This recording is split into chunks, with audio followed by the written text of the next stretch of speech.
This episode brought to you by Chime, the award-winning app and debit card that can save you money today. Hey folks, we're starting YouTube memberships. If you want access to emojis, polls, behind-the-scene videos, and other perks, check out and see if you want to become a member. More perks coming soon.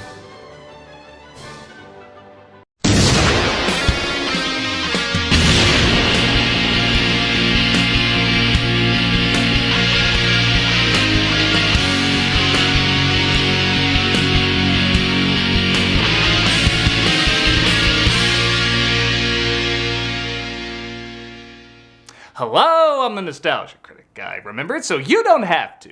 In 1995, Jumanji was released. I know it's gonna sound weird, but I was kind of excited for it.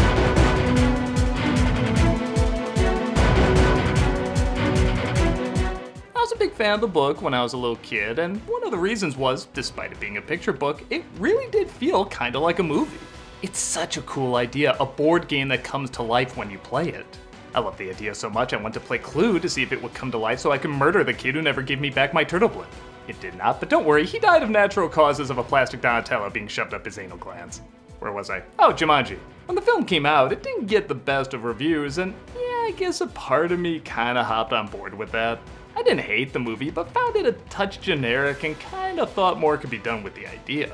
Looking back years later though, I don't know, I guess I remember it being okay enough. It wasn't really a movie I put on much, but I bet if I was 8 years old, I would've. So I wanted to revisit it and see if it's worth the underwhelming reaction it got. Or if, like the game, there was more to it than meets the eye. So let's sit back and think about, no really, how did this become a video game again? This is Jumanji. The film opens with two kids burying the game like every fan did with Battleship after they saw this anus juice. Caleb, it's after me! No, you're just a clod. He does this whenever he falls at home too. Oh, the mop bucket's trying to get me. Oh, the pine soul's trying to get me. Not that this kid is any less dramatic. What if someone digs it up? May God have mercy on his soul. Nah, that line's not nearly said in Everything Ever Made enough. Can't we have another obvious cliche like? Now that's how you ask, oh, we're really doing this?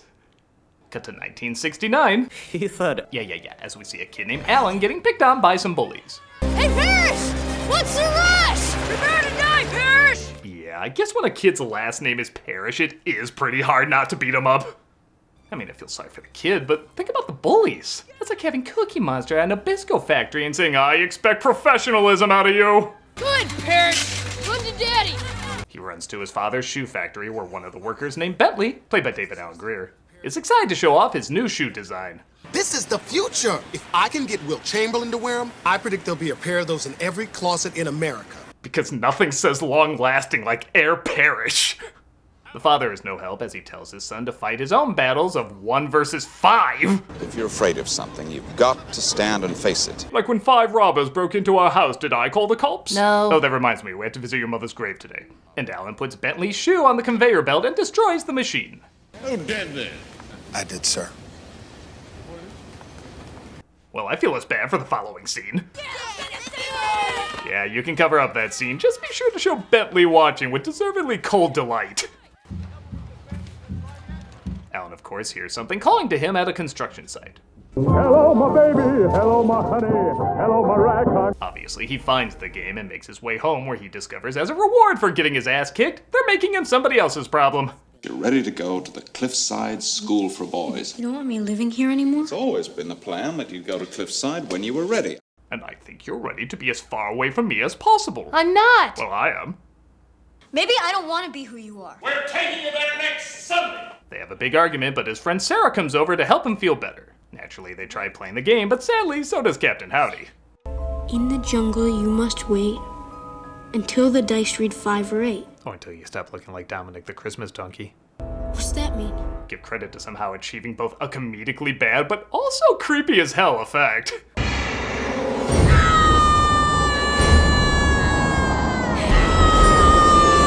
It's like the same quality effects for the Mummy, yet somehow the child version is more unsettling and the unsettling version is more childish.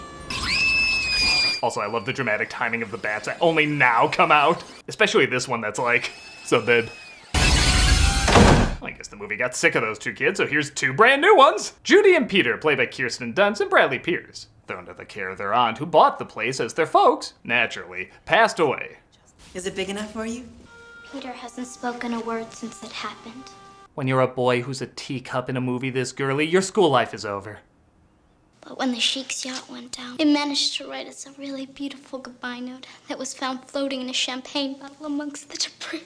I suspect that to be a lie of sorts. If you don't cut that out, they're gonna send you to a shrink. Where do you think they're gonna send you if you don't start talking? Okay, I know I made a Captain Howdy joke earlier, but seriously, did the game possess Reagan here too and Judy just stole her wardrobe? Is the neckline on that dress gonna start spinning?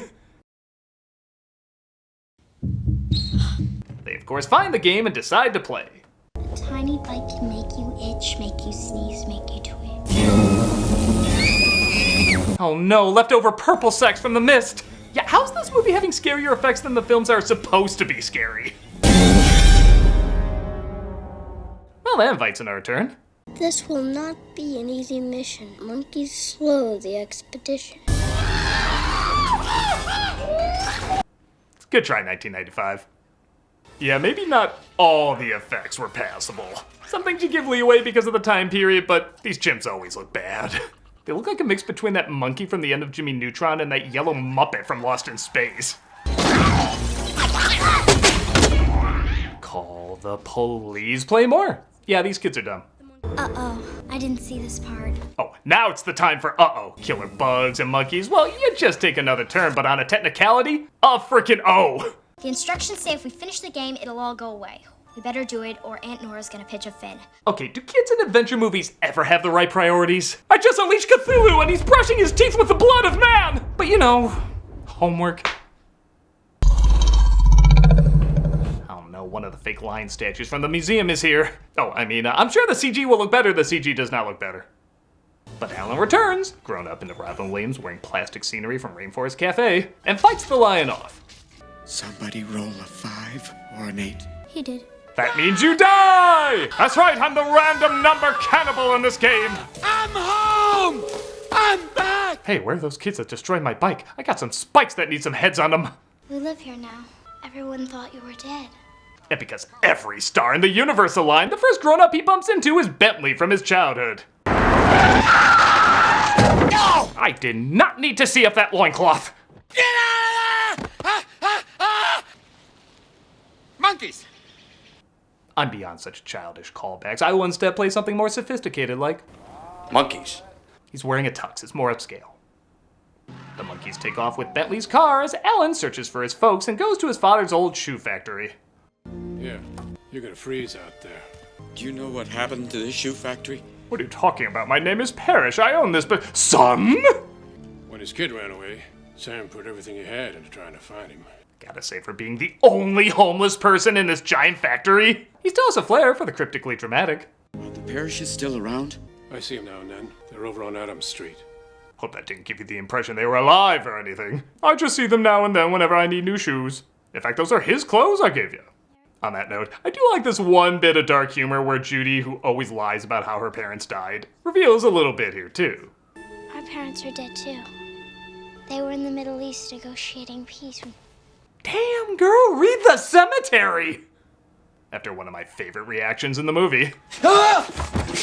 So simple, yet so believable. They get a shot of the lion yawning because it's one of the few times the animatronic looked convincing. And Alan gives himself a haircut and a performance that, again, once in a while has me asking, is this supposed to be a horror film? You think monkeys and lions are bad? That's just the beginning. I've seen things you've only seen in your nightmares. I made RV. I know what I'm talking about. There are things that hunt you in the night. Then something screams. Then you hear them eating. Did the director of 1 Hour Photo take over? This scene is going hard! He agrees to play, but there's one problem. The next turn belongs to Sarah, Alan's childhood friend, now played by Bonnie Hunt. 26 years ago, you played a game with a little boy down the street. Alan. How she reacted when she actually watched Beethoven Second. Chime. Tamra, did you know that making progress with your money starts today? With the right checking account, this year can feel easier. Chime's online checking account has tons of benefits that millions of members love, like fee-free overdraft of up to $200 for eligible members. It's a debit card so good your overdraft-paying friends will want to switch too. Plus, get paid up to 2 days early with direct deposit, all while managing your money on the go 24/7. Not so hard, is it? Get paid up to 2 days early! With qualifying direct deposit, you can get access to your money sooner. You're supposed to say it. Oh, I'm sorry. Yeah.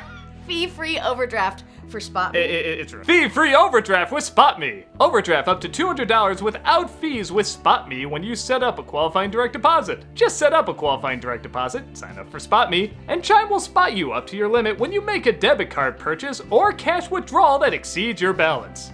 Ditch! The monthly fees. Chime has no monthly minimum balance or overdraft fees. Access over 60,000 fee-free ATMs. That's more than the top 3 national banks combined. Easily find one near you with the Chime app. Send and receive money. Pay friends through Chime. Chime member or not.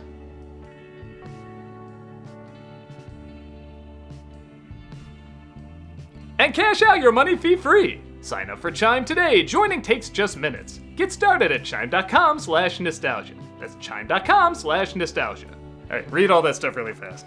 Mandatory disclosures, banking services. Louder. Mandatory disclosures, banking services. Louder. Debit card provided by the Bancorp Bank. Scream it! Member of FDIC. Scream it like your life depends on it! Banking services and you know what, you're pretty good. Go ahead. Banking services and debit card provided by the Bancorp Bank, NA or Stride Bank. NA members, FDIC. Spot Me eligibility requirements and overdraft limits apply. Early access to direct deposit funds depends on payer. Out-of-network ATM withdrawal fees may apply. That was really good. Thank you. You're fired. Hey folks, I'll be playing Final Fantasy VII every Friday on Twitch. I've never played a Final Fantasy game before, so I'm excited to see what they're like. Hope to see you there. So while all the actors in the movie are fine, I can't really say anybody stands out too much, and to their credit, the script isn't exactly giving them a ton to work with. However, with Bonnie Hunt, I legit forgot how much fun she is in this movie. I have spent over 2,000 hours in therapy convincing myself that it doesn't exist. Every scene, whether it has to be serious, comedic, or both, totally works because she always plays it believably. No. It wasn't real, Alan. Your father murdered you and he chopped you up into little pieces. You really do feel like this is a woman whose life was ruined. She only now is kinda getting it under control. And then she's plunged right back into a world of insanity that she's convinced was exactly that. Insanity. I'm having an episode here today with a little boy that didn't really disappear. If you could call me, I'd really be interested in your interpretation. And if this was one of my favorite reactions in the film, this is my favorite one. Whoa, God! No! Oh, no! I don't know why, but whenever you team her up with a love interest that's at least a decade older than her, for some reason great comedy happens. Up to this point, the movie's passable, but when she enters the picture, it does legit become a little fun. Just give me the dice and you can go home. Oh my God! How could you do that? It says banish to Pixar Purgatory. Make friends with Cliff.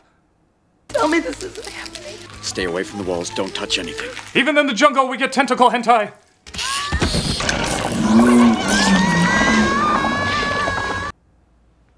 Anyone else see?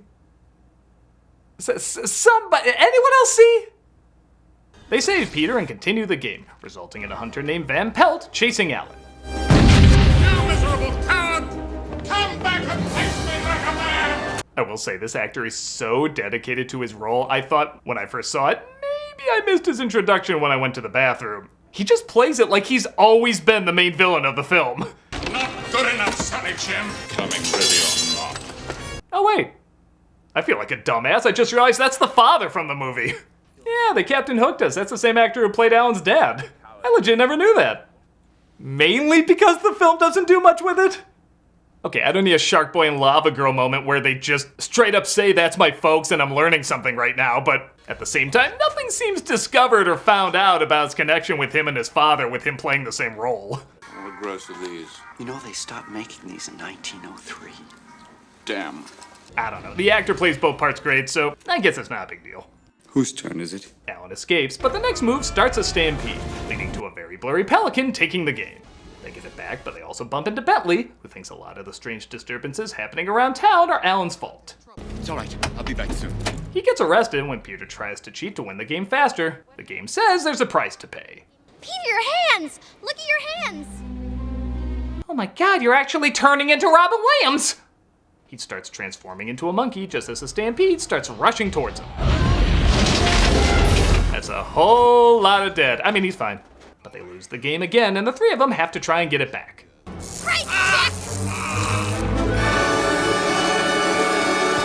Apparently that was the triumphant no sale scene!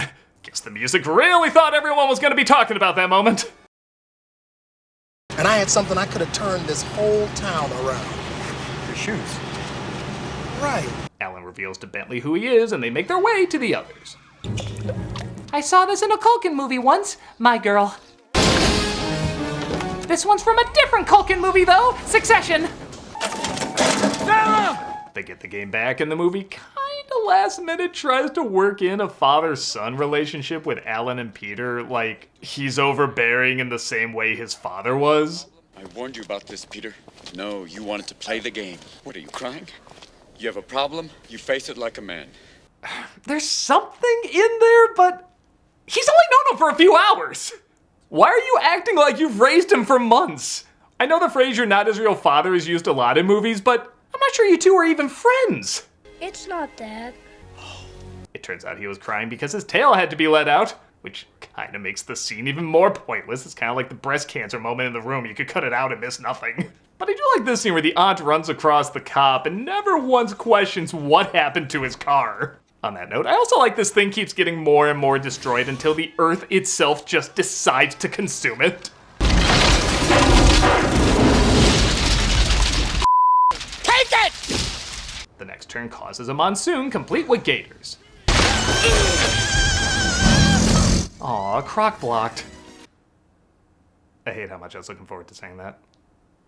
The next turn gets him into quicksand, which, wouldn't he just sink into the living room? Just put a couch under him. The next turn results in spiders, and Alan tells Peter there's an axe in the woodshed, resulting in another pretty good joke.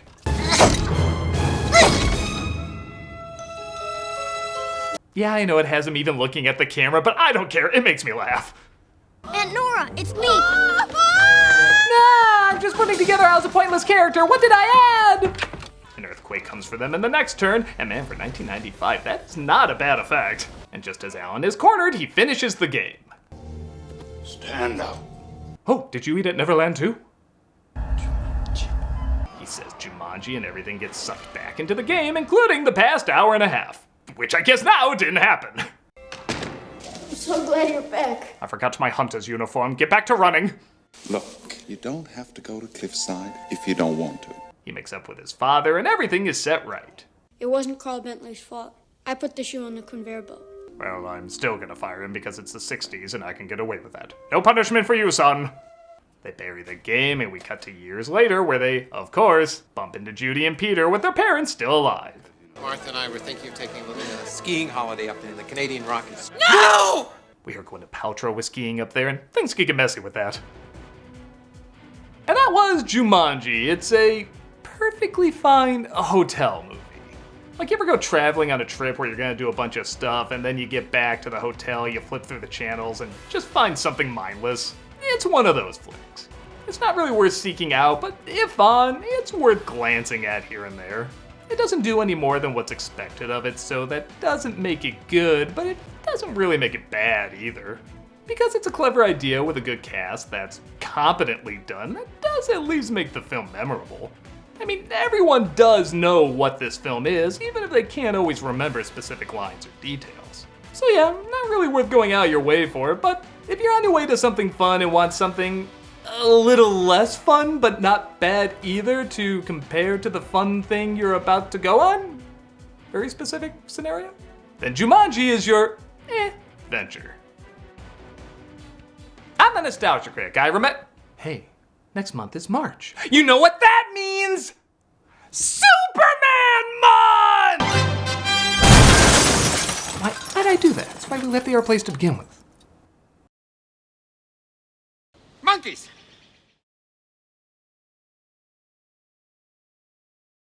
This month for Cameos for Charity, we're doing the Center for Victims of Torture. I've done this charity a couple times, and there's a reason. I literally cannot think of anything worse. We've used the word torture as a way to emphasize things we don't like to go through, but these are people that have literally gone through the worst things you can imagine. This center heals victims of torture through personal care worldwide, strengthens partners who heal torture survivors, and advocate for the protection and care of torture survivors. Heavy stuff, I know, but you can help out. If you want a cameo of me saying happy birthday or good luck or whatever, click on the link below and be giving to a good cause. If you're like, nah, you suck, consider checking out this charity anyway. They're wonderful people doing wonderful work, and you can play a big part in helping with the healing.